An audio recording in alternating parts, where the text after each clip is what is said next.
Indiana House Speaker Todd Huston says the legislature will not be meeting Monday, November 3rd for the special session to redraw Indiana's congressional maps.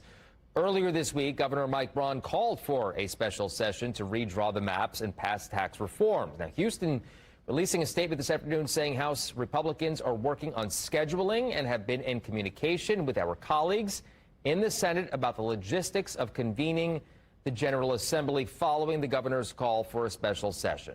The General Assembly will meet on November 18th for Organization Day, the official start to the 2026 regular session.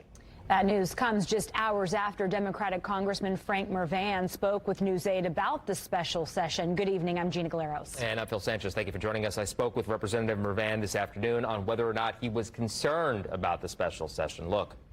The concern that I have is for the working families of Northwest Indiana.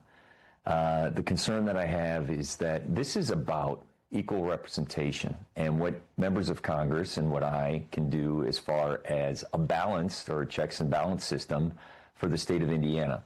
I believe in bipartisanship.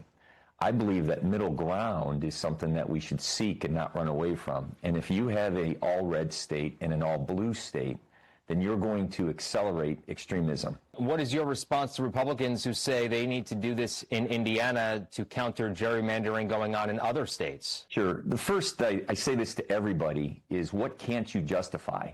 Because if you look through and take you turn the page to the next part of that story, is there are multiple Republican one-sided states. Utah, there are multiple states that have one member of Congress or two members of Congress that are all red. And so when will it stop? It reminds me of the movie War Games. Someone shoots a nuclear weapon, then the other one, then it keeps continuing. What I'm telling you is there are sound-minded senators, state senators right now that are resisting this.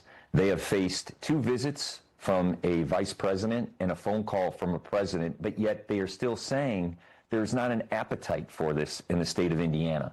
There are other issues, like I say, the cost of living, affordability, public safety, being able to provide for your family. These are the real issues that are going on. And you can see much more of my full conversation with Representative Mervan on All Indiana Politics this Sunday morning at 9:30 right here on Wish TV.